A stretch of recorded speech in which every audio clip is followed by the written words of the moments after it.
kesaksian yang luar biasa. Tentunya kesaksian, namanya saja kesaksian berarti sesuatu yang dialami, sesuatu yang disaksikan sendiri. Bagaimana seorang muslim, dia satu ketika melihat Tuhan Yesus dengan mata terbuka, ya, mata terbuka dia melihat Tuhan Yesus, bahkan dinding rumahnya terbelah, ya, dia sampai, narasumber ini sampai terheran-heran, kok dinding rumah, tembok kok bisa terbelah dengan begitu. Terus kemudian dia melihat sinar cahaya yang begitu putih, ya. Terus kemudian dia melihat Tuhan Yesus datang dan menyelamatkan kehidupannya.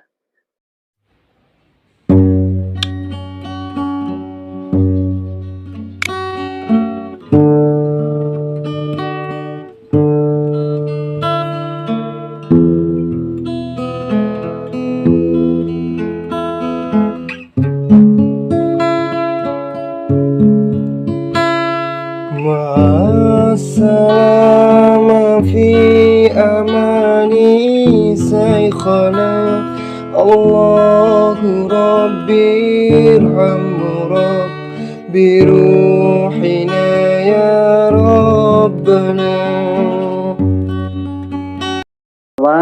Kita akan sapa dulu narasumber kita.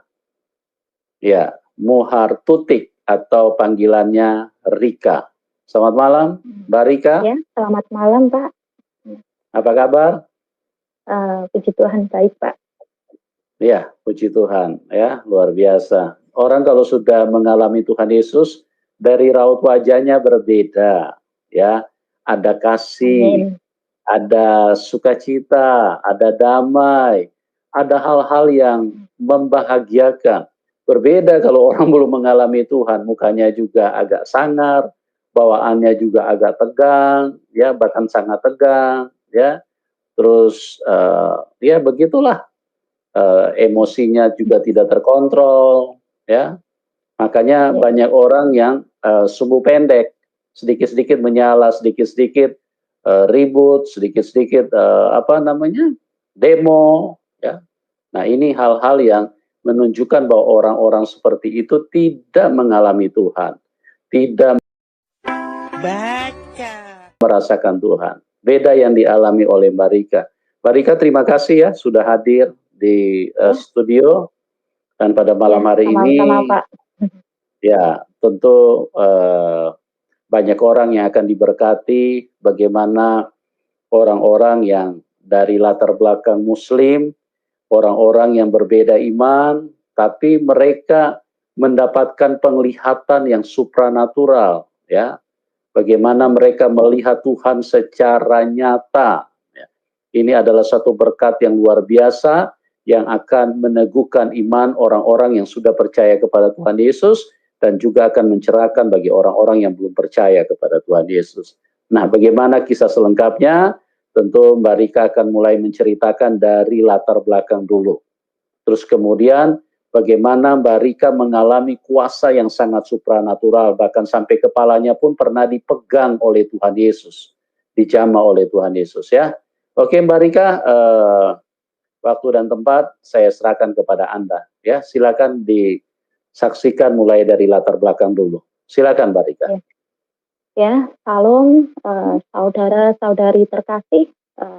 Puji Tuhan ya, malam hari ini saya bisa memberikan kesaksian yang saya alami, dan saya benar-benar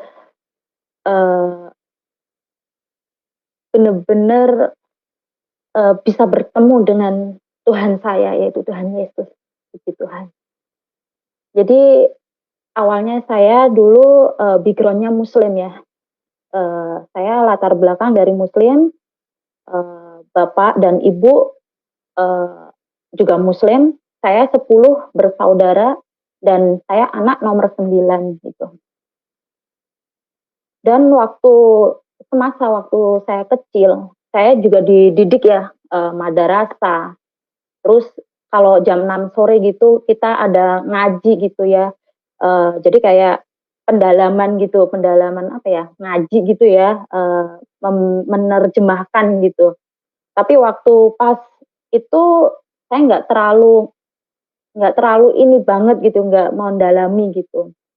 Saya masih hafal ayat-ayatnya yang dari, Muslim gitu ya, kayak Al-Fatihah sampai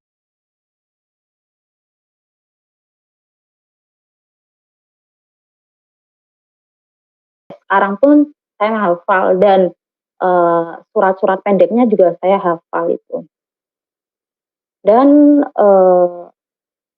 saya bisa apa, di umur 17 saya itu, dituntun sama Roh Kudus gitu ya.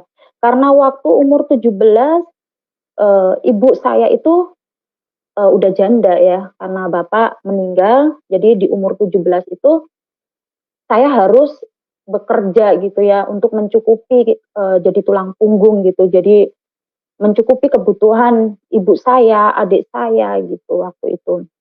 Dan waktu saya umur 17 itu saya kerja di Bandung gitu. Umur 14-nya saya kerja di Bandung, terus umur 17-nya saya memutuskan untuk pulang ke Jawa gitu. Saya aslinya dari Semarang ya, Jawa Tengah gitu, dan saya, mau les, nggak punya uang karena waktu zaman dulu itu les itu bayarnya sekitar 1 juta gitu ya, untuk mendapatkan sertifikat menjahit gitu. Dan waktu itu saya bener-bener nggak ada uang. Nah, ada temen yang, ngasih tahu info, "Kamu ikut aja di LPK yang di gereja yang letaknya itu di Stasiun Poncol, Semarang," katanya gitu. Saya penasaran waktu itu ya, saya akhirnya nyambangin ke gereja gitu. Tadinya mau masuk gereja aja, ada rasa, "Saya kan orang muslim, masa masuk gereja sih?" Itu kayak pantangan gitu orang muslim masuk gereja gitu ya. Tapi saya kan juga kepepet, saya nggak ada uang, akhirnya saya, masuk ke gereja dan saya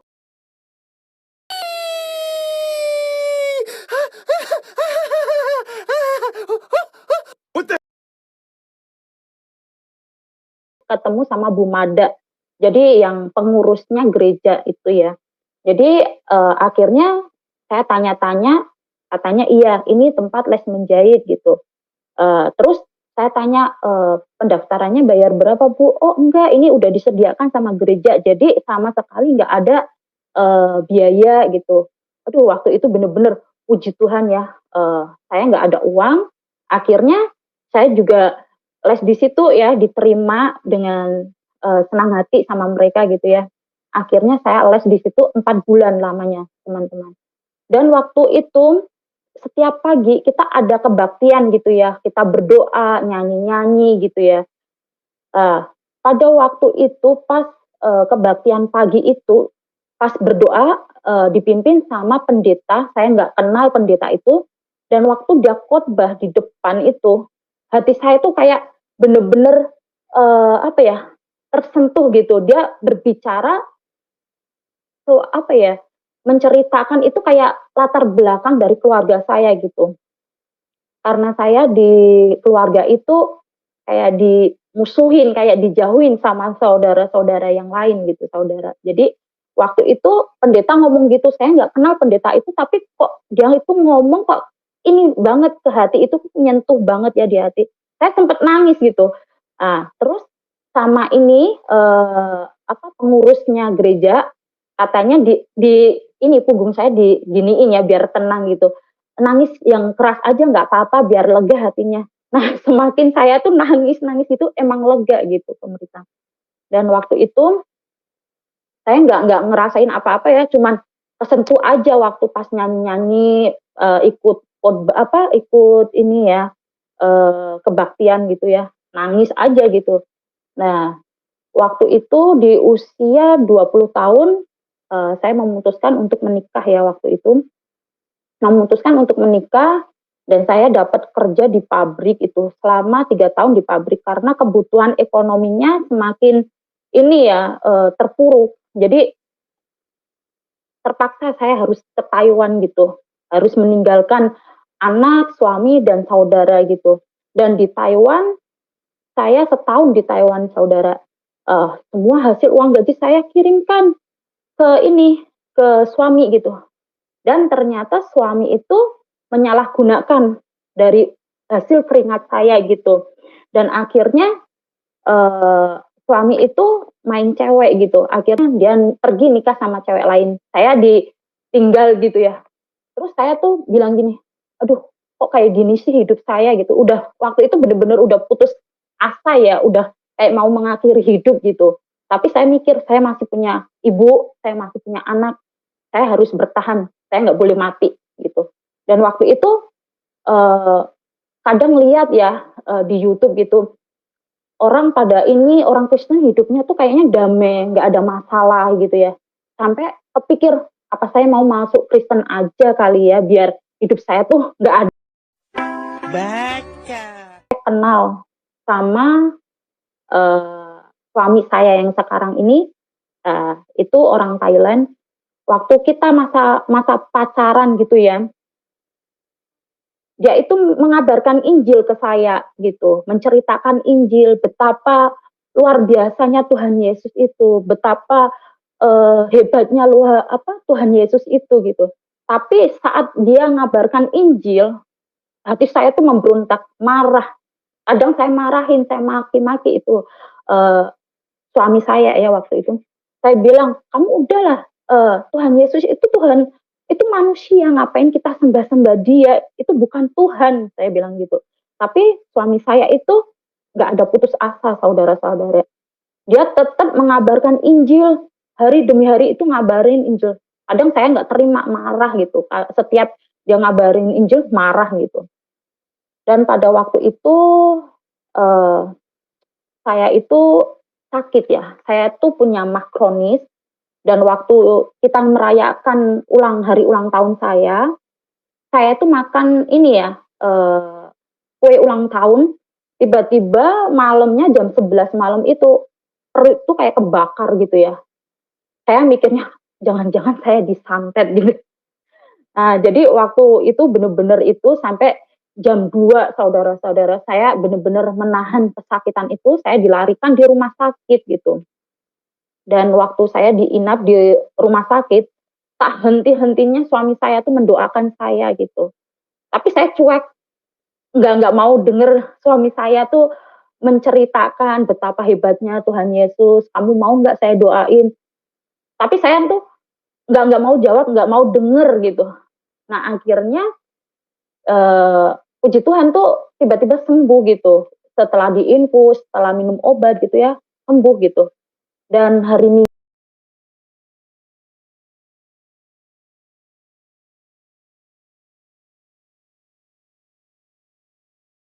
dan pada waktu malam harinya itu jam 11 malam, saya itu lagi mau istirahat tidur ya, karena seharian kerja, saya kecapean. Saya kan kalau tidur, ini tembok, saya menghadap tembok gitu ya, lagi tidur, lagi merem aja mata. Saya nggak tidur ya, baru merem kok. Saya juga sadar waktu itu. Tiba-tiba tembok itu tuh terbelah, kebuka gitu. Dan kanan kirinya itu tuh gelap gulita, nggak ada sinar sama sekali, saudara-saudara. Cuman saya lihat satu jalan itu lurus, terang banget. Dan dari ujung sana saya lihat sinar yang begitu terang banget gitu. Tiba-tiba itu sinar mendekat, mendekat, mendekat. Saya kaget, spontan saya melek mata. Saya tuh nggak lihat apa-apa. Tembok itu saya raba-raba nggak kebuka. Terus sempat saya duduk seperti ini, saya minum air, saking kagetnya ya, sampai nafas saya tuh ngeh-ngehan kayak lari maraton gitu.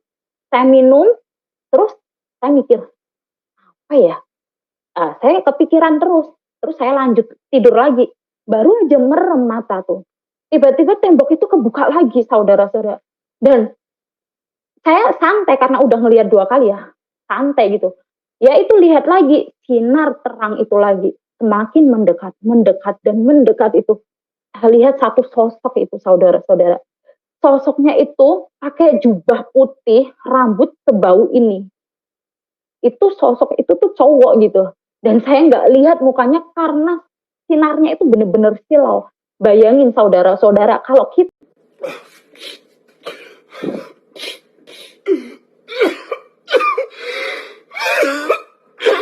di tengah siang hari ya, jam 12 siang gitu.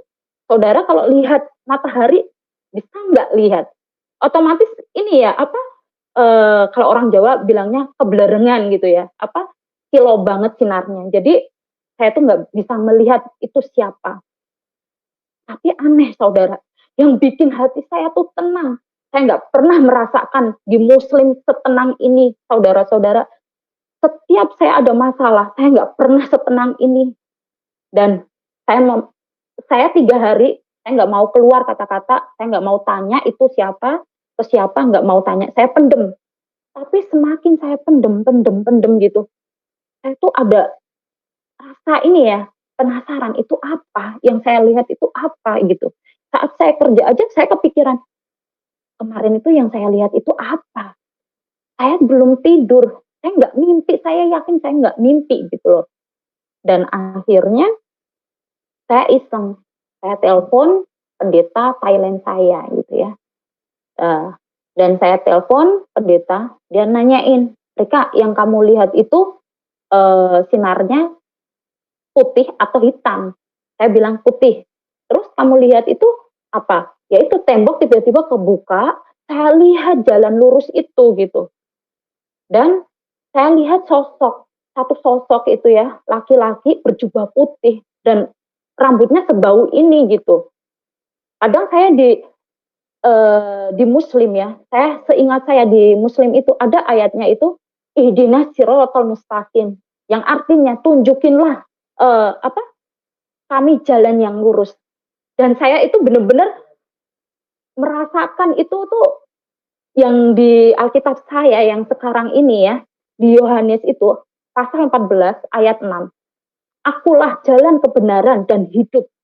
Barang siapa tidak bisa sampai kepada Bapa kalau tidak melalui aku. Jadi Yesuslah jalan yang lurus itu. Saya berpikiran kayak gitu saudara-saudara. Dan akhirnya saya memutuskan saya mau dibaptis gitu.